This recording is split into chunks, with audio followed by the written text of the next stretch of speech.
পৃথিবীতে এমন একটা খারাপ সময় চলে আসে যেখানে শুরু হয় চরম দুর্ভিক্ষ। খাদ্যের অভাবে অনাহারে পড়ে একে একে সব মানুষ মারা যেতে থাকে। বেঁচে থাকার জন্য মানুষরাই মানুষদেরকে খেতে শুরু করে। আর এমন পরিস্থিতিতেও বাবার খুনের বদলা নিতে ছেলে একাই নরঘাতকদের গ্রামে চলে আসে। সে কি পারবে প্রতিশোধ নিয়ে এখান থেকে বেঁচে ফিরতে? জানতে হলে দেখতে থাকুন আজকের সিনেমা ইয়ার 10। আশা করছি গল্পটি সবার কাছে অনেক অনেক ভালো লাগবে। শুরুতেই দেখানো হয় একটা গভীর জঙ্গল, যেখানে এক বাবা তার ছেলে মেয়েকে নিয়ে বসবাস করে।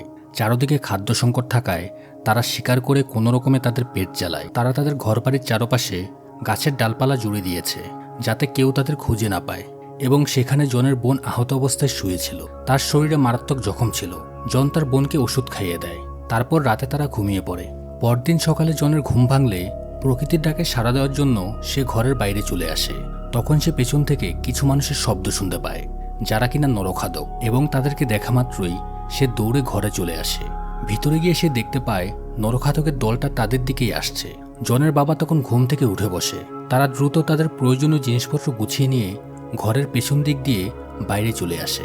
জনের বোন অসুস্থ হবার কারণে তাকে ধরে নিয়ে যাওয়ার সময় তার ব্যাগটি মাটিতে পড়ে যায়।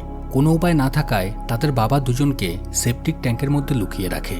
পরবর্তীতে তার বাবা গিয়ে সে খারাপ মানুষগুলোকে প্রতিহত করার চেষ্টা করে। এই সময় জন ও তার বোন মিলে ট্যাঙ্কের ভেতর থেকে সবকিছুই দেখতে পায়। নরঘাতক মানুষগুলো সংখ্যায় বেশি হবার কারণে সে বেশিক্ষণ তাদের সামনে টিকে থাকতে পারে না। নরঘাতকগুলো জনের বাবাকে মেরে ফেলে। তারপর তারা আশেপাশে ভালোভাবে তল্লাশি চালায় যে এখানে আর কোনো মানুষ আছে কিনা। তারা তখন তাদের সে ব্যাগটিও পেয়ে যায়, যেখানে কিনা জনের বোনের ওষুধ ছিল। জনের বাবার লাশটি তারা ভালোভাবে বেঁধে নিয়ে যায় খাওয়ার জন্য। এই সময় নরঘাতক দলের লিডারের নজর পড়ে সেই সেপটিক ট্যাঙ্কের উপর। তার মনে সন্দেহ হওয়ায় সে উপরের ঢাকনাটি সরানোর চেষ্টা করে।